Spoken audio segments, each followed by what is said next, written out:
তো বন্ধুরা, India versus New Zealand ম্যাচে টিম ইন্ডিয়া করতে পারে বিরাট পরিবর্তন, বাদ করতে পারে 3 জন প্লেয়ার এবং ইন্ডিয়া ভার্সেস নিউজিল্যান্ড ম্যাচে সুযোগ পাবে নতুন 3 জন প্লেয়ার। তারা কারা আজ এই ভিডিওর মধ্যেই জানবো। তো বন্ধুরা, তার আগে মিচেল স্যান্টনার রোহিত শর্মার মধ্যে কে ভালো ক্যাপ্টেন তা অবশ্যই কমেন্ট করে জানাবেন।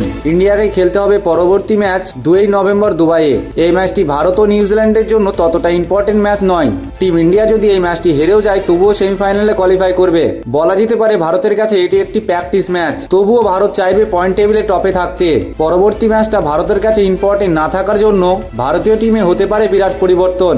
ভারতীয় টিমের রিজার্ভ বেঞ্চের খেলোয়াড়গুলোকে চেক করার জন্য পরিবর্তন করবে ভারতীয় টিম। আর ভারতের এই প্লেয়ারগুলোকে চেক করার জন্য এর থেকে ভালো সুযোগ আর ভারতীয় টিমের কাছে নেই। মিডিয়া সূত্র থেকে জানা গেছে পরবর্তী ম্যাচে সুযোগ পেতে পারে ঋষভ পান্ত KL রাহুলের জায়গায়। ঋষভ পান্তকে ইংল্যান্ড সিরিজে 15 জন সদস্যের মধ্যে ছিল, কিন্তু তাকে একটি ম্যাচও খেলার সুযোগ দেওয়া হয়নি।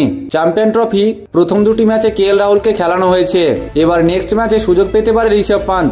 ঋষভ পান্ত ভারতীয় টিমের জন্য এক্সপেক্টার হতে পারে, তাই ভারতীয় টিম চাইবে ঋষভ পান্তকে একটি ম্যাচে সুযোগ দিয়ে দেখার জন্য। দ্বিতীয় পরিবর্তন হতে পারে কুলদীপ যাদবের।